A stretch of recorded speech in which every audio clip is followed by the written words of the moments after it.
For part one of the barbell deadlift, we're going to be shooting from the front so you can get an idea of what it looks like when setting up from the front. In part two, we're going to be showing you how to set up from the side and what that looks like as we bend at the hips and set up our spine, since that seems to be the most common area where people are incurring injury. So we want to make sure you're set up for success. From the front, the first thing I'm going to do is I'm going to center my body on this barbell. Conveniently, there's this nice smooth area on every single barbell out there. There might even be a rough patch in the middle. We call that the knurling. But for this one, it's nice and smooth right in the center of the barbell before it runs into the knurling along the rest of the bar. That's going to allow me to center myself just right. Once I've centered myself, now I want to establish my foot position. For the purpose of this video, we're going over the conventional deadlift.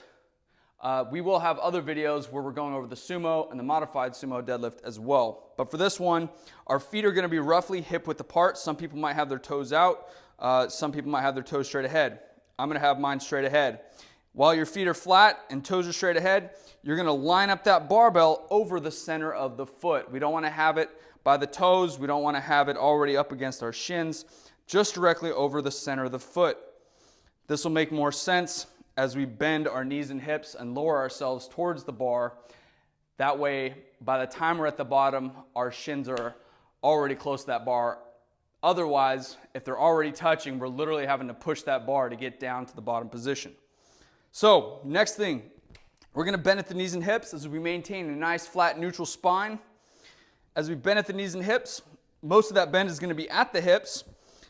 And then as your shins move forward, they're going to move forward until they're either A, touching the bar like mine are, or they're going to be about a quarter inch back from the bar. From here, I'm going to take my gaze and look down at where I'm grabbing that bar. Make sure you give yourself enough distance for your grip outside of your legs. It's very common for some people to grab this bar so close to their shins, by the time they come up, their hands and fingers are pressed up against the front of their thighs. Try to avoid that by giving yourself some clearance.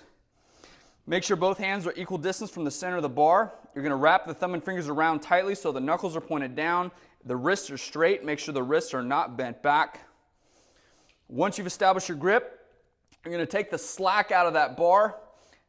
As you take the slack out, there's a little bit of a distance between the collar on that barbell and the actual inside of the plate itself. There's a little bit of play, so take any of that out. And from there, we're going to bend the barbell backwards. And as we bend the barbell backwards, we're actually going to be screwing our shoulder into our upper back, engaging our lats, and making that barbell a part of our body.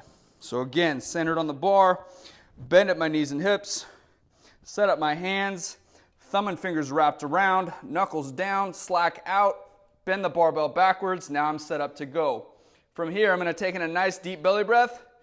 Notice I'm not looking up at the camera. I'm actually keeping my head in line with the rest of my spine, keeping it neutral. After I've taken my breath, I'm going to extend my knees and hips, keeping that barbell close.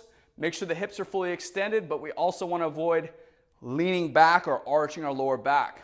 From here, I'm going to lower the barbell by first bending at my hips.